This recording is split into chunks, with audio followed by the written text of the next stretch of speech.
Here with the New York Yankees report for WFUB Sports.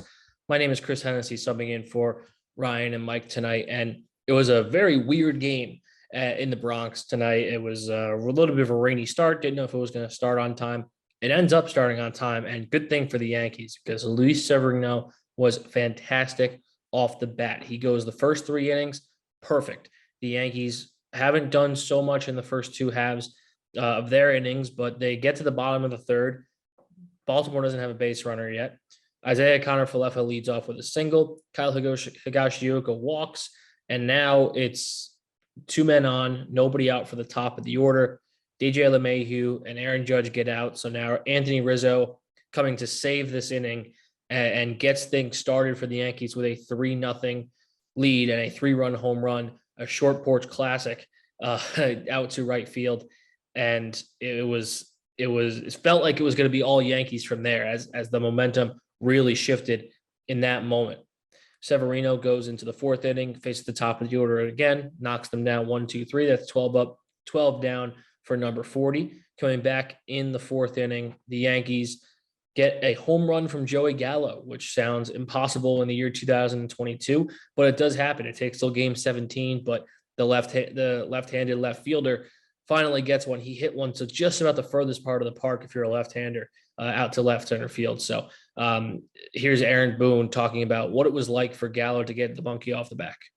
I mean, that's a long way to go there, and he hit it. I think he knew it right away, which I think speaks to his kind of power. And I thought he had some good at bats after that. Just missed the ball.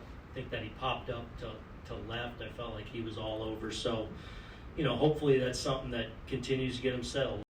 And then from there, it was Severino. He goes into the fifth inning, gets the first two guys out. So it's 4 2/3 perfect innings before a walk to Austin Hayes in the fifth. He gets Urias out to end the fifth inning. So it's 16 up, 15 down, still a fantastic start. Come into the fifth inning, DJ hits a single to lead things off. Aaron Judge strikes out. Anthony Rizzo again, another home run. It's now 6-0. And Baltimore doesn't have a hit yet. Gleyber doubles. He gets left on base Donaldson doubles. Gleyber gets left on base. That ends the night for Jordan Lyles, who goes 4 2/3, giving up 7 hits and 6 earned runs. Not the best start for him, but the Yankees really got to him. And that was a huge, huge play for this game because now it's 6-0. Your starting pitcher hasn't let up a hit. All the momentum is the Yankees' way. The stadium is loud. Feels like this is going in their direction. Severino gets Robinson Chirinos out to start the inning. So officially it's 5 1/3 of no hit ball because the last batter in the lineup, the ninth hitter, the shortstop, Jorge Mateo, hits a double. Then the next batter is Cedric Mullins. He's walked. So now it's first and second with just one out. And Anthony Santander goes yard out to left field. It felt like a porch shot in the opposite direction for a left-handed batter. And that was a killer for Severino.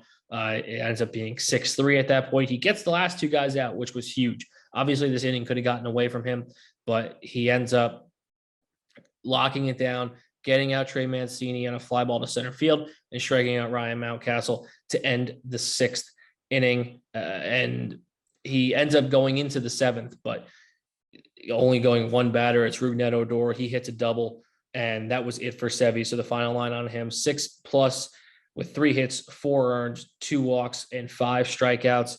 That 5 1/3 no-hit ball was electric. And Severino said in the post-game press conference, he feels healthy, he looks healthy, and it's really good for the Yankees to have their number 2 guy back behind Gerrit Cole.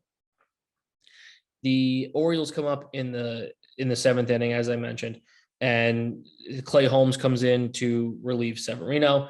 He gives up a RBI single to Urias, so now it is 6-4, 6-4, and Clay Holmes gets out the rest of the inning. His line, just 1 inning and the 1 hit. He doesn't get credit for that run scored on his ledger, but it is now 6-4 because of that single he gives up to Urias. So now the game is much tighter than anybody thought it could have been when it was 6-0. And DJ LeMahieu starting the seventh inning for the Yankees, coming out of the stretch. He starts things off with a single. Aaron Judge gets his first hit of the night with a single, and then Rizzo is walked. So now it is bases loaded for Giancarlo Stanton, who moves the carousel. He gets an RBI.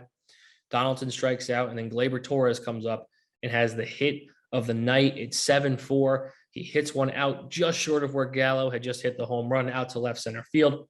It takes a little bit of a weird hop. Torres is able to use that blistering speed to get around second, dive into third with a bases clearing triple. That made it 10-4. That felt like it completely ended at things. The place was absolutely rocking. And after 7 innings, it's 10-4, a 4-run seventh, and the bases clearing triple. It felt like this thing was over, but the Orioles had the bottom half of their lineup coming up in Lucas Litke to face them. Lucas Litke's final line was 2/3 of an inning, 2 hits, and 3 earned runs. So you can kind of tell where this one is going. A single from Cedric Mullins, he ends up scoring. An RBI single for Trey Mancini, he ends up scoring. Rougned Odor got hit by a pitch, he ends up scoring. 3 of those runs coming on the Austin Hayes 3-run bomb. That was the last batter Litke faced. It was not great for him. That actually was a Jonathan Loaizaga, a home run that he gave up, hung a breaking ball there. So 3 of the runs go to Litke, 1 of the runs goes to Loaizaga. So now it's back to 10-8, and the Yankees have to buckle down here in the 8th inning. It ends up being, thankfully, their last time at bat. Higashioka gets things started off with a strikeout. DJ LeMahieu flies out to the second baseman, and now there's 2 outs. It's only a 2-run game. Chapman is getting warmed up, but he has struggled lately, and you're looking for something to start here. Aaron Judge hits a solo shot on his 30th birthday to get the net insurance run, to get it to 3, get it to 11-8. It was huge, a huge home run for Judge.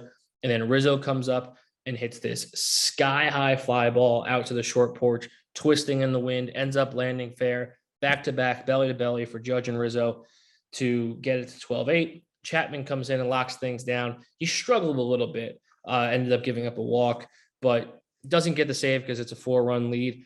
But he got it done at the end of the day, which is all you can ask for. No runs allowed. So it would have been a save if it was 3 or less. But overall, it was a pretty solid night for the Yankees and obviously for Anthony Rizzo. Luis Severino was asked about the importance of Anthony Rizzo. Here's what he had to say in the postgame presser. It's been mean a lot for us. We got a tremendous first baseman, and he can hit 3 homers in 1 game. A 12-8 win, 4 in a row, 6 out of 7 for the Yankees. They play Baltimore again tomorrow. Should be a very interesting game as the Yankees look to avenge their lone series loss of the season. The only series they've lost so far was at Camden Yards 2 weeks ago. Now they have a chance to win a series here at home against the Orioles. They struggled a little bit against Baltimore last year, so it's good to see them put up 12 runs. The bullpen, a little bit of a concern today, but looking at the bright side, 12 runs is 12 runs. 22 runs in their last 2 games, not too bad for the New York Yankees. For WFUV Sports, filling in for Mike and Ryan on the New York Yankees Report, my name is Chris Hennessy.